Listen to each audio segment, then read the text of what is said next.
Obviously अपने मुद्दों को लेकर कैसे जागरूक होना और हक की आवाज़ बुलंद करनी है उस पर काम करेंगे। पेपर लीक तो हर जगह की प्रॉब्लम है, मतलब चाहे आप केरल चले जाइए, हिमाचल प्रदेश चले जाइए, कहीं भी, किसी भी, पंजाब, तमिलनाडु, तो क्या आप अलग अलग राज्यों में भी जाएंगे? पंजाब में पुलिस ने लाठियां भांजी, क्या वहां के प्रशासन से भी आप सवाल पूछेंगे, सिस्टम से सवाल पूछेंगे? देखिए, मुझे लगता है जहां जहां ऐसे प्रॉब्लम्स हैं, सिर्फ पेपर लीक नहीं, एजुकेशन सेक्टर नहीं, सारे युवाओं के मुद्दे जो है एंड जो इश्यूज है, उसके लिए हम लोग देश भर में जाएंगे, सारे स्टेट्स में जाएंगे। हमें नहीं फर्क पड़ता कहाँ पे आम आदमी पार्टी सरकार है, कहाँ कांग्रेस सरकार है, कहाँ बीजेपी या टीएमसी सरकार है। ये लोग आए होंगे हमारे मंच पे। हम लोगों ने स्ट्रिक्टली बोला था सारे पॉलिटिकल पार्टीज को, पॉलिटिकल भाषणबाजी आप मत करिएगा, यहाँ से युवाओं के मुद्दे उठाइए, पेपर लीक का मुद्दा उठाइए, उनके साथ सॉलिडारिटी में खड़े रहिए, तो आपको हमारे मन से कोई पॉलिटिकल स्पीच नहीं मिला होगा। एंड विद एन अंडरस्टैंडिंग कि जब टाइम आएगा सबसे जवाबदेही मांगी जाएगी। तो हम लोग सारे युवाओं का मुद्दा सारे स्टेट्स में कटिंग अक्रॉस पॉलिटिकल पार्टीज हम लोग उठाते रहेंगे। सौरभ, मैं बस एक चीज बोलूंगा कि ये वही देश है जहां इतना भ्रष्टाचार होता है, हर सरकार में इतना गड़बड़े होती हैं, लेकिन ये वही देश है जो सडनली नए लोगों को मौका भी दे देता है। आज नए पॉलिटिकल स्टार का जन्म हुआ है। मैं बस यही बोलूंगा, आपने प्यार तो, हम लोगों को प्यार तो आप लोगों से हो गया है, दिल तो आपने जीत लिया है, बस इस दिल को ना तोड़ना मत। नहीं, डेफिनेटली नहीं। मैं आपकी बात नहीं कर रहा। बड़ी गहरी बात कह गए चेतन भगत, बड़ी गहरी बात कह गए। देखिए, हमारे one of the most accomplished writers है, तो उनका तो बनता है। नहीं, बहुत ऊपर जाओगे, जाना मैं चाहूंगा, हम दो रूबिका और मैं दोनों चाहेंगे आप प्रोग्रेस करें, बस दिल मत तोड़ना इस जनता का। उम्मीद नहीं तोड़ना। रूबिका जी, आपसे भी एक अगर सवाल कर लूं, रूबिका जी, हाँ, आपके क्या एक्सपेक्टेशंस है हमारे से, ये बता दीजिए। नहीं सौरभ, देखिए सच में जब कॉकरोच जनता पार्टी बनी थी तब हमने यही सोचा था कि भाई अब ये युवा आए हैं, कॉकरोच जनता पार्टी जैसा नाम दिया है, क्या चाहते हैं, क्या करेंगे। लेकिन जैसे जैसे आप लोगों ने लोगों को इकट्ठा किया, लोगों की उम्मीदें आपके साथ जुड़ी और आज आप यहाँ पहुँचे हैं सौरभ, के सरकार आपके साथ बैठकर कह रही है भैया बताइए, आप जेन ज़ी का वो चेहरा बने हैं and obviously everybody is going to support you. कौन नहीं चाहेगा कि देश के युवाओं के लिए अच्छे दिन आए? कौन नहीं चाहेगा कि सिस्टम में सुधार हो? और सिस्टम में सुधार के लिए अगर हम सबको साथ चलना पड़ेगा Saurabh, we are going to be with you, trust me. Thank you so much Saurabh. Thank you Chetan जुड़ने के लिए न्यूज़ की पाठशाला में। तो ये दो अमेजिंग प्रोफेसर्स आपके सामने थे और आपने सुना कि किस तरीके से एक आंदोलन जो है वो इस तरीके का तैयार हुआ कि जो युवाओं की उम्मीद है, अगर उस उम्मीद को तोड़ा तो फिर हम जिद पर अड़ जाएंगे और फिर जिद के आगे बड़े बड़ों को झुकना पड़ेगा। आज ये लेसन तो एकदम क्लियर हो गया है और इस देश में ये भी आप समझ लीजिए कि अगर ईमानदारी के साथ, एक अच्छी नीयत के साथ आप कुछ करने की कोशिश करते हैं तो फिर उसका नतीजा भी अच्छा ही निकलता है।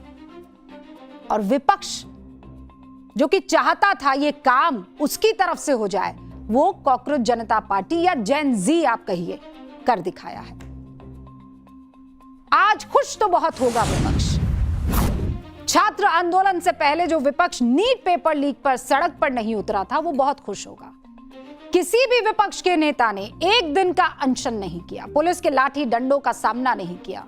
वो विपक्ष आज धर्मेंद्र प्रधान के इस्तीफे के क्रेडिट के लिए आगे आ रहा है, होड़ लगी हुई है उसमें। आज खुश तो बहुत होगा विपक्ष। आज जैसे ही यह खबर आई कि धर्मेंद्र प्रधान ने शिक्षा मंत्री के पद से इस्तीफा दे दिया है, देश के जेन ज़ी की जो खोई हुई मुस्कान थी वो लौट आई। और यह सिर्फ एक मंत्री के इस्तीफे की खबर नहीं, बल्कि उस छात्र आंदोलन की गूंज है जिसने अपनी आवाज को नारों से निकालकर देशव्यापी जन आंदोलन बना दिया। यह उस युवा की जीत है जिसने सड़कों पर उतरकर अपने आक्रोश को आंदोलन में बदल दिया।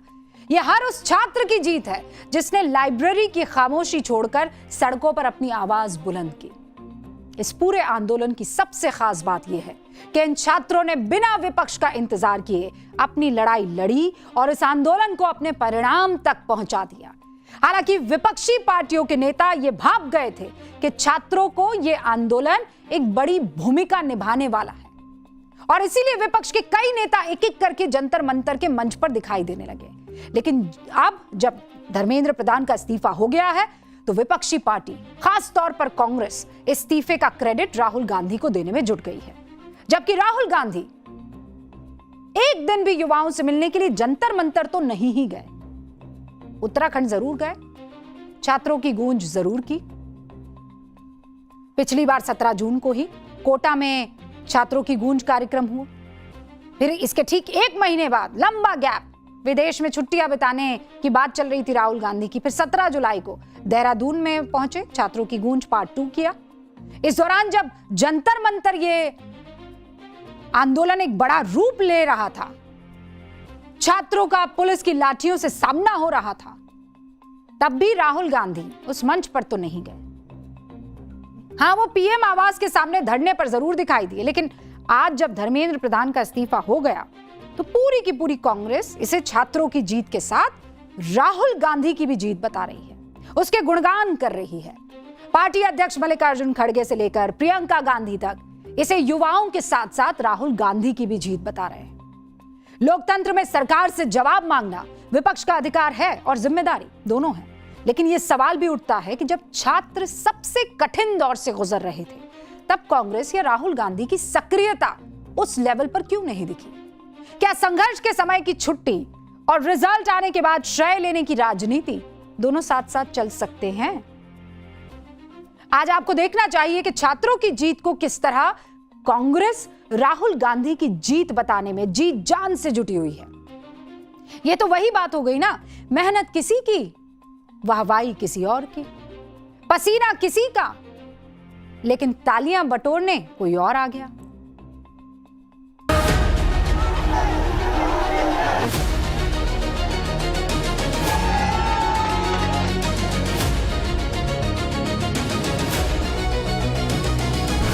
Rahul Gandhi ji has been talking about this issue of paper leaks and exams for a long time.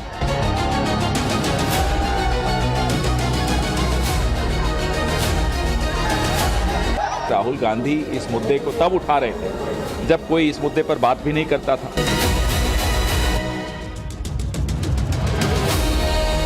ये चिंगारी तो राहुल जी की छात्रों की गूंज की लगाई गई।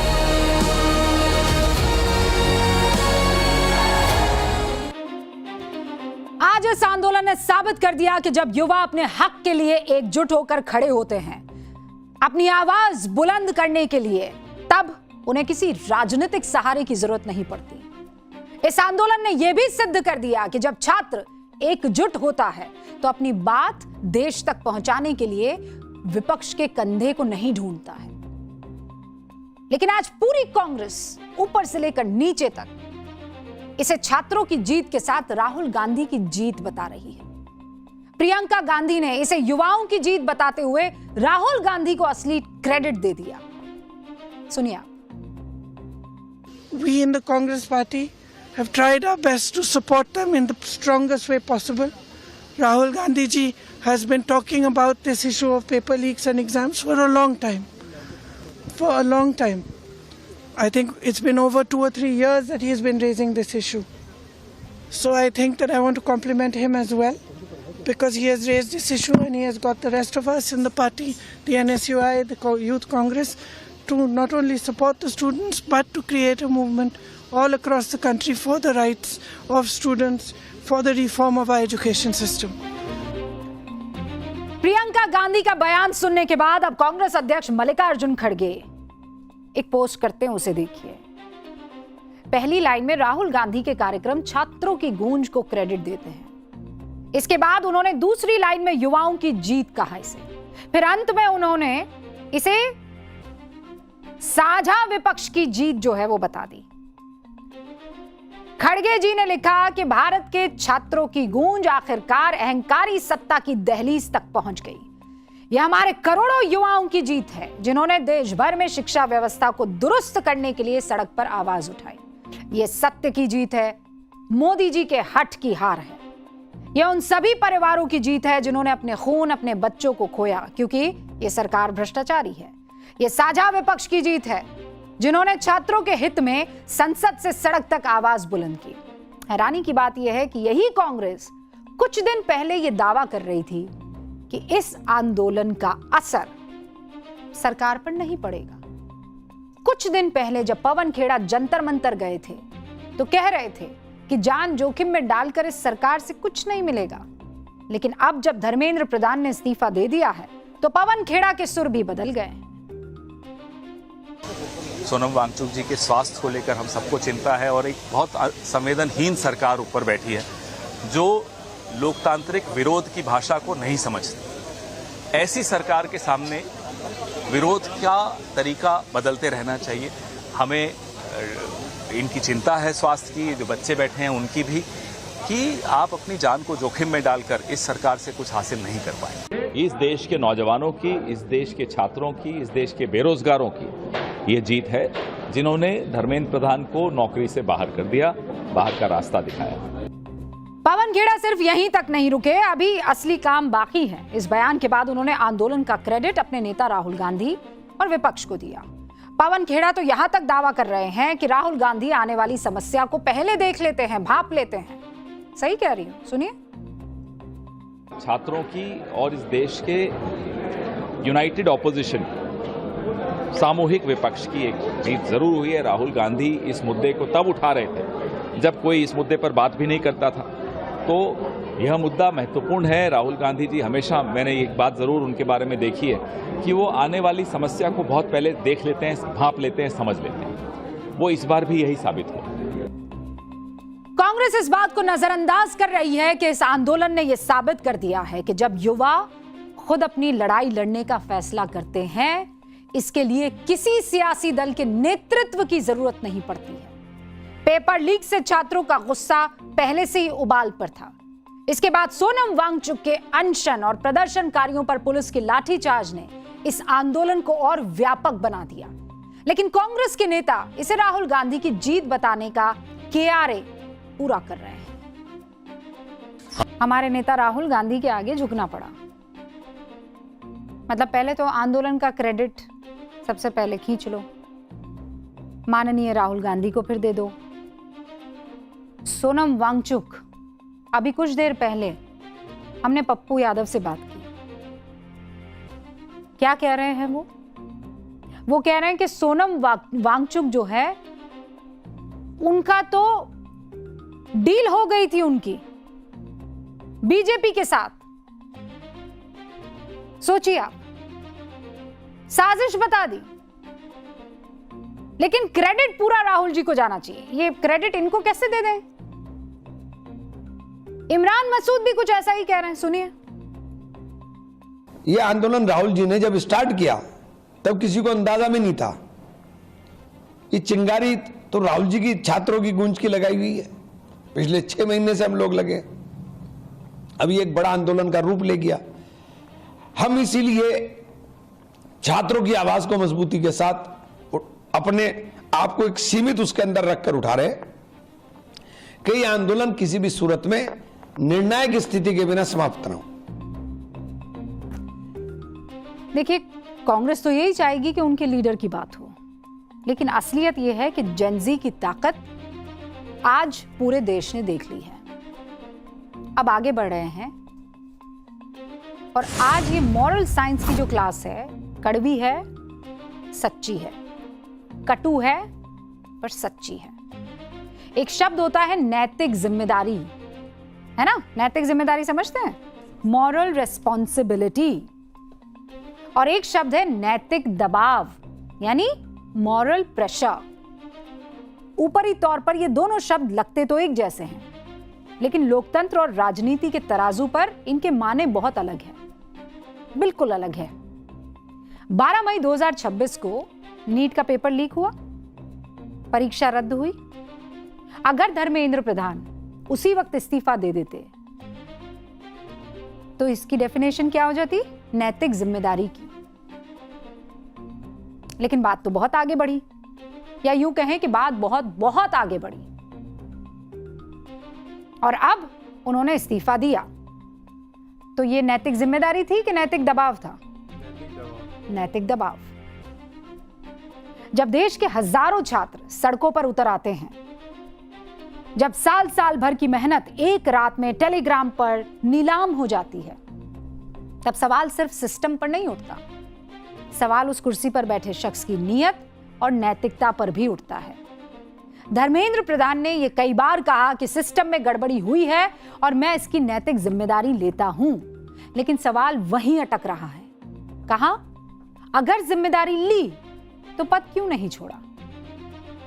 अगर वो खुद आगे बढ़कर इस्तीफा दे देते तो शायद आंच इतनी ऊपर तक उठती ही नहीं। मानते हैं ना? एक बात जो सबको समझनी जरूरी है, यह प्रदर्शन 2 हिस्सों में बटा हुआ है या हुआ था। एक हिस्सा है 20 जुलाई से पहले का, एक हिस्सा है 20 जुलाई के बाद का।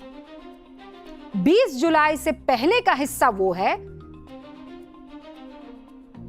जब विरोध बिखरा हुआ था।